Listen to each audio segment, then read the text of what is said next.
औज़ु बिल्लाहि मिनश शैतानिर रजीम बिस्मिल्लाहिर रहमानिर रहीम। थप्पड़ों की तो अब सबको पता है इस्लामाबाद में, तो अब मैं क्या बात करूं। थप्पड़ पड़े हैं, लेकिन अब वो थप्पड़ों के काबिल थे तो थप्पड़ पड़े हैं, वैसे नहीं पड़े उनको, ठीक है।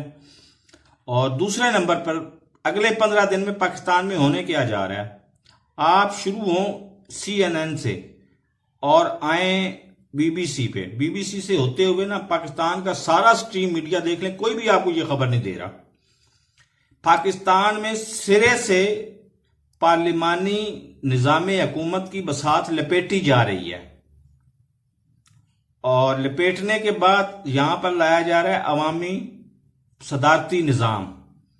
उसके लिए पहले इमरजेंसी, फिर मार्शल लॉ या जो भी है वो स्टेप बाय स्टेप, वो अगले 15 दिन में आप देख लेंगे। उस पर टाइम तो लगेगा, टाइम तो हो सकता है 1.5 साल लग जाए, लेकिन आप उसके हालात को देख लेंगे। तो ये खबर आपको दे रहा हूं, पेशीन गोई कर रहा हूं नजूमियों की तरह। वैसे आजकल नजूमी 100 में से एक बंदा पेशीन गोई करता है, क्योंकि उसको अपने मतलब गाहक अजीज होते हैं कि एक गाहक अगर पीटीआई के हक में पेशीन गोई कर देगा तो बाकी नून वाले गाहक जो है ना वो उसके साथ नाराज हो जाएंगे।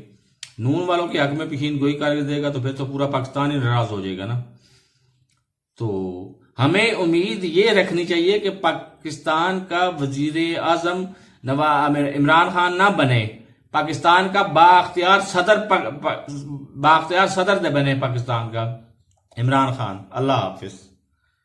मेरे चैनल को सब्सक्राइब नहीं किया तो सब्सक्राइब कर लें, साथ बेल आइकन को दबा के नोटिफिकेशन ऑन कर दें, ताकि मेरी नई आने वाली वीडियो को नोटिफिकेशन आपको बर वक्त मिलता रहे। अल्लाह हाफिज।